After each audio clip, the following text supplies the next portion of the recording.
We're here with the San Antonio Storytellers with a special presentation just for beginner storytellers. We're going to talk about how to find, how to learn, and how to deliver your stories. It's something I learned the hard way. When you're learning a story, it's best to practice just a little bit every day.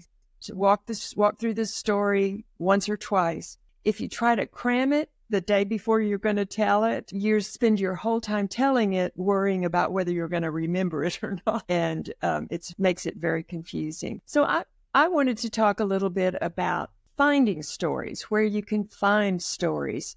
My favorite place to find stories is in the library under 3. Now, that's in the nonfiction section, and some people say, well, how come fairy tales are in nonfiction? Everybody knows they're not true. Oh, I could argue with that later. But for now, what is stories that people tell, or people used to tell in some cases, and someone has collected them. So what it makes it nonfiction is that they are collected by a folklorist or by a writer, and they truly were told by people. They're not a story that the writer invented. He was just writing down what people collect, in the same way that someone might write down or make a collection of folk dress from around the world or kinds of flowers. These are just collections of folk tales. And they have titles like Texas Ghost Stories or Grimm's Fairy Tales. You've heard of that one, haven't you? Tales from China, stories told in Greece. Those kinds of stories about horses. I mean, there are just all sorts of ways that people can collect stories, but they're all going to be some of them might be teaching tales, like Aesop's fables. Some of the stories might be trickster tales, which are kind of just for fun, but sometimes they teach us a little bit about how not to behave too. They could be legends, stories that might seem to be historical, or they're about something real, like legends about plants, how they got their name, or landforms, how they came to be. They might be fairy tales. They might be folk tales. They might be wisdom tales, stories that have empowering insights for adults or children. They might be stories from the Bible or other religious texts, the stories that give some kind of special meaning or new insights to people's lives. So that's just what you can find and it's quite a treasure trove of stories. Some people find stories in picture books. That's a tricky one for me, because when I read a picture book, man, that author has crafted those words and they're just perfect. And when I try to tell it in my own words, it doesn't seem as good. And so if you find a story in 3, you are the one who crafts it. You are the one who tells it the best it can be told. So that's a kind of a neat side note, perhaps. You can also find true stories in the library, not in that section, but in the biography section, maybe, if you want to tell a story about a famous person or a person that's not so famous, that did something that no one had done before. There might be historical stories. In history, there are chapters that tell, about that one close-up of one little segment of history. And you might also find some stories around the family table on Thanksgiving or in your family photo album.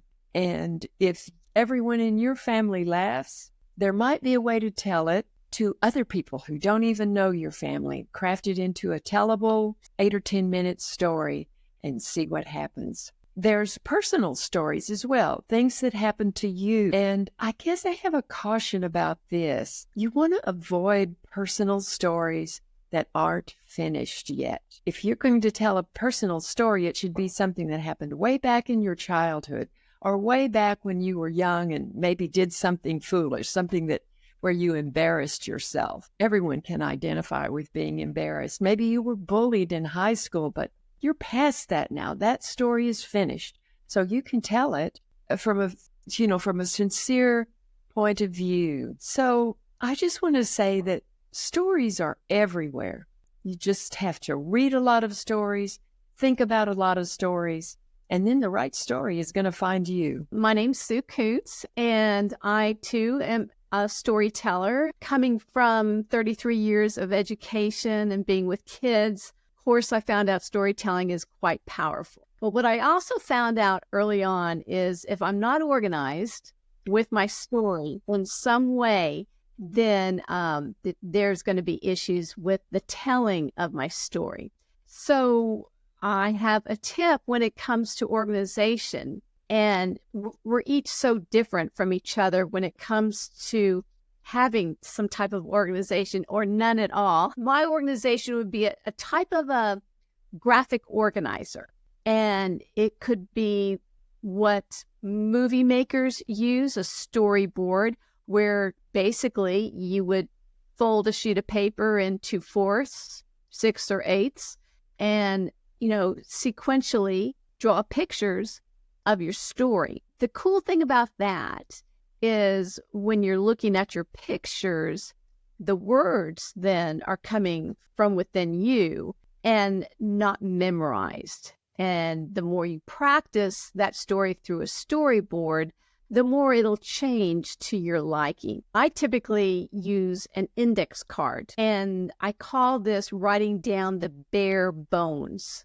And if you're a writer out there, you know what the bare bones are, which is basically a summary of your story in as little words or pictures or a combination of both as possible. And it's just a way to remember the story that you've been working on. So where does this all come from? Well, I want you to think of a favorite joke. Whether you remember exactly how to tell it or not, it doesn't really make any difference. But think of a joke that just made you laugh so hard. Here's one that I've always loved because I'm a dog lover. All right. What do you call a magic dog? You don't know? A Labracadabrador. Now, I got to tell you, even though that's just silly as can be, that's a joke I've had to practice. I needed to know the beginning of that joke, or I'd have nowhere to go. And even more important is I had to know the punchline, right? Because if I could not remember that punchline, I would lose you as a friend forever, right? So when it comes to using a bare bones graphic organizer, the two main parts of the story are going to be the very beginning, which would be your setting, your characters, what time of year it is, what part of the day it is, whatever you feel is really important. And then the ending, which would be how is the conclusion finishing up? Because if you don't know either one of those, or just even one, the story will not go well. So basically, as a beginning storyteller, you're going to find a story, one that you just love.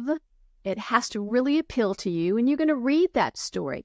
If it's already written down in a collection of stories and you want to read it at least 3 times, and then come back to it again another day, read it again at least 3 times. You're not reading to memorize it. You're just reading to make sure, number one, you love it. And then number 2, you have the primary sequential order of the story. And then once you do that, then you would get an index card. And basically the index card could be a smaller one or a larger one, totally up to you. But on that index card, you're just going to write the title at the very top. And if the title does have an author connected to it, you're going to want to write the author's name, because it is important to acknowledge a story you've gotten that was written by an author. And you want to get approval for telling that story from the author. If it's a folktale, fairy tale, write that down. Write down in the dark, dark woods, and then write folktale, because that's a story that belongs to everyone. And then what I do is I skip spaces and I just kind of jot down 1, 2, 3, 4, and 5. And once I do that, I circle number 1, I circle number 5, and that's actually where I begin to write down in as few words as possible my setting on number 1, the characters that are involved, and then I move all the way down to number 5, which would be my conclusion. And I do it in as few words as possible. Sometimes I even draw pictures. It's just a way for me, for Sue Kuntz, to remember you're going to be a little different. You may want to go on the back of your index card because you like to write a lot. But we're not writing down the entire story. You're just writing down the bare bones. So once you've written number 1 and you've written down number 5, the beginning and the end, then of course, what's left but the middle, right? That's your plot. And that would be 2, 3, and 4. So some of you may end up with a 6 or a 7, which is great if it's a longer story, but I typically tell stories that are no longer than 15 minutes. So I write down everything I can in as few words or pictures as possible. And now I have a graphic organizer. I don't have to carry that book around with me every time I want to tell that story. I actually have just one index card that has that story on it. Take a picture with your phone. You'll have it on your phone then, and you can review that story. And there really is I remember this. But once you have the bare bones down, you're not quite done to go out there and tell that story on a stage. Not yet. What you'll need to do is practice telling that story. You're going to be adding all the skin and your organs and everything else that has to do with building an actual body, right? You don't want the bare bones anymore. And you just include your 5 senses. You as a writer know that if you can include at least 2 of the 5 senses while you're practicing using your graphic organizer, you will bring that story closer to your audience, because they'll be able to feel, see, touch, and hear the story within themselves as you're telling it. But again, it takes practice, and that's the hardest thing. And I love what Mary Grace said. Go away from it for a while, come back again, and practice it again. And the coolest thing you'll find out, the real magic of it all, is that story will change. It may change every time you tell it, based on the audience you have, based on your own experiences and what you're going through from day to day. But the story will always have a great beginning, a fantastic ending, and your plot will follow, just like you're wearing a charm bracelet, and those charms each will guide you through the sequence of that story to the very end. So that's called the bare bones, and I wish you all luck. It's so much fun. Welcome to storytelling. Would you like to make your stories interesting, entertaining, and inspiring? I'm John Hale, and I have found that I use true stories and sometimes joke stories to communicate a message in the workplace, which really grabs people's attention. And I'll talk about vocal variety. So take, for example, volume and pause. There's a very special reason you want to do that to really make your message come out bold. So imagine I was telling the story, The 3 Little Pigs, to my children. Then I might do something like this. Have the big bad wolf saying, little pigs, let me in. So there's that increase in volume. Then there's the pause. And you can do the same thing, whether it's a true story about you, or it's a folk tale from Ireland or from Germany that you're telling.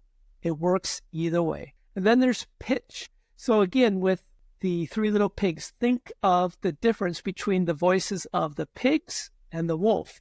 So the 3 Little Pigs, they're going to say, well, the big bad wolf is going to say, let me in.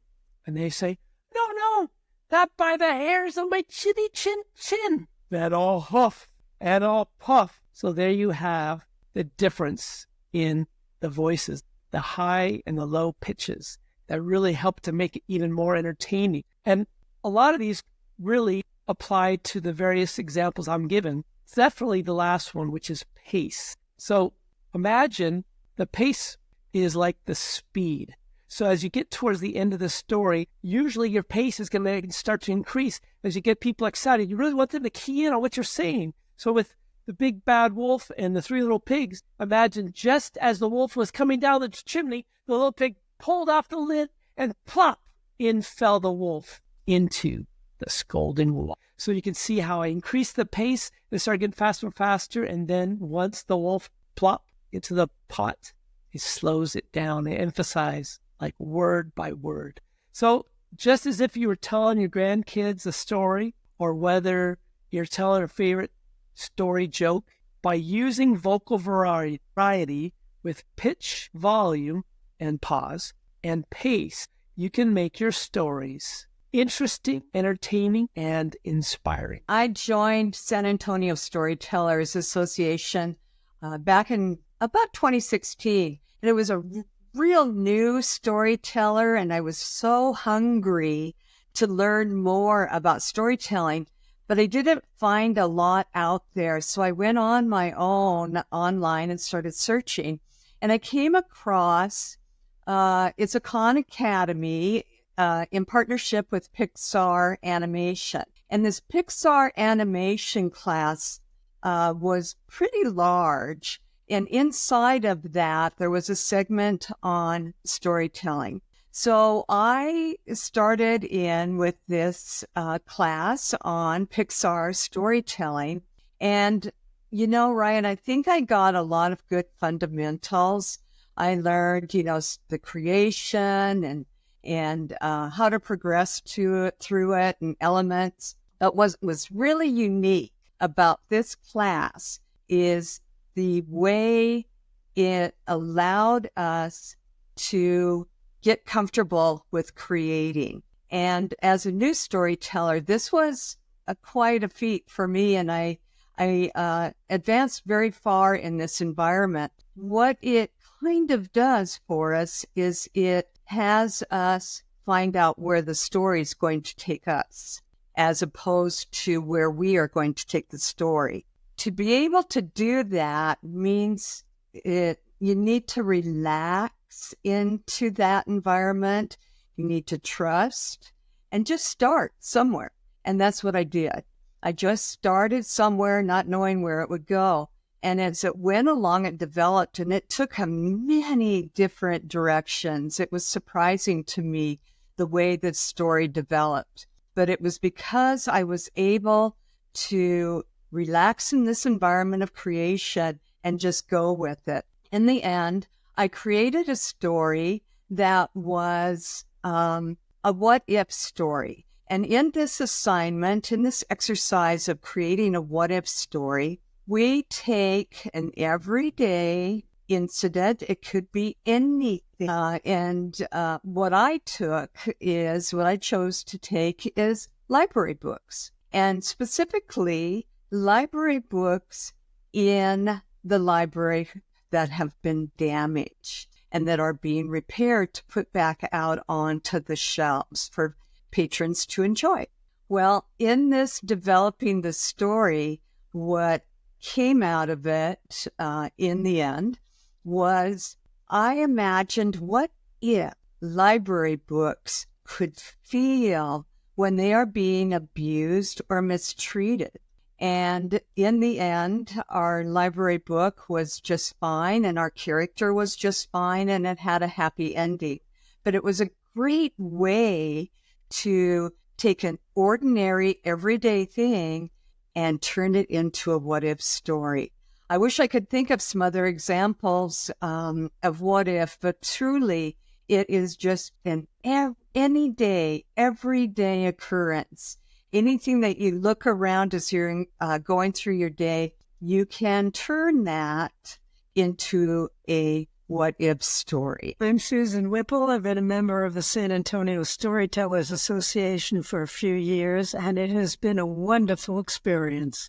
So many times people ask me when they're new, where can I find a story? How can I tell a story? And I think it's like writing a book. People say, write about what you know. And the same is true with storytellers. You have to tell about what you know. Personally, I started out with some personal stories because that's what I knew the best. But I've moved out to fairy tales, historical, ghost stories, which I really like to tell, all kinds of things. And we just have to remember anything goes as long as it's family friendly. You have to prepare your story however it's convenient and easy for you. Some people will use a storyboard and draw out the different scenes that are happening as a sort of remembering to tell the story. I personally like to write it out word for word and make sure that I have it exactly right. However you do it, you need to have it. It needs to be easy for people to understand. You have to put in the things that are very important toward the beginning that maybe you'll refer to at the end. But the thing of it is that once you've got it down,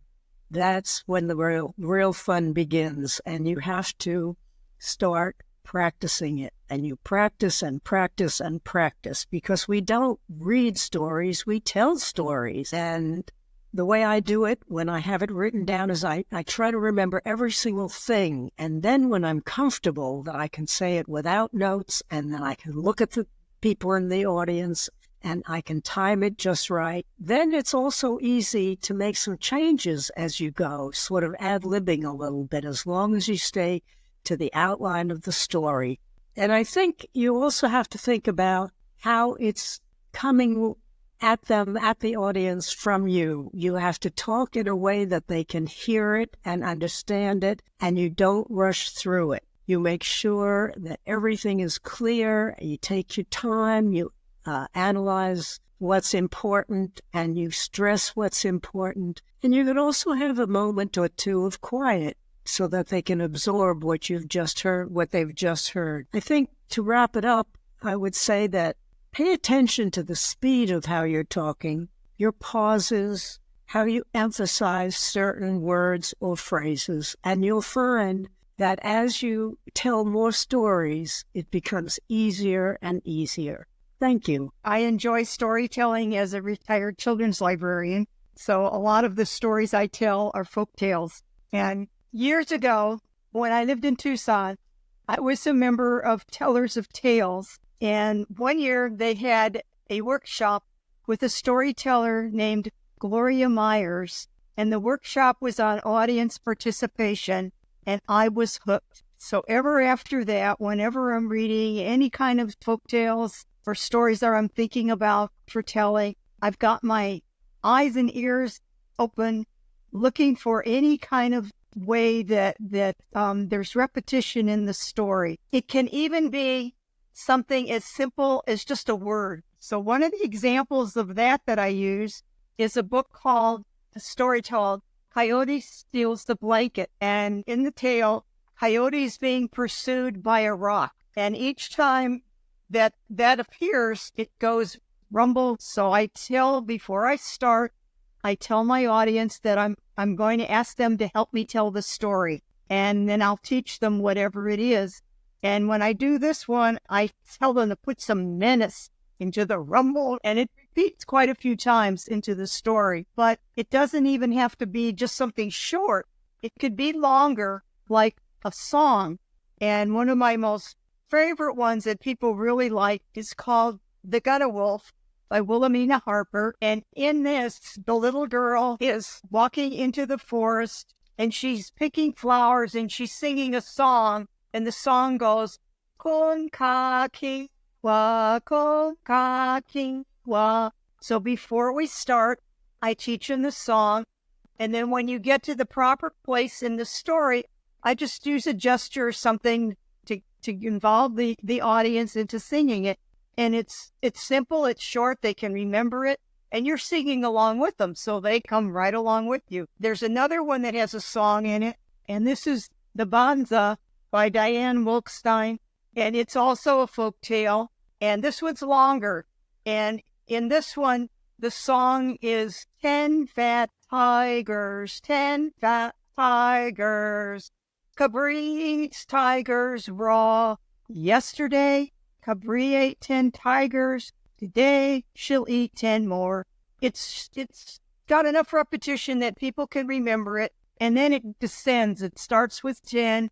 We go down to 5. We go down to 3, and now we're down to the one last tiger who's terrified. And it's a lot of fun, and it's not that difficult to involve the audience. And that's the whole point of your story. You want to involve the audience into your story, and they really seem to appreciate it. And I would encourage people to give it a try yourself. You will be surprised at how easy it is and how much rewarding it is. I think it's also helpful if you have somebody listening to you once you have a story pretty well remembered. I like to stand and speak as if I'm speaking to the group.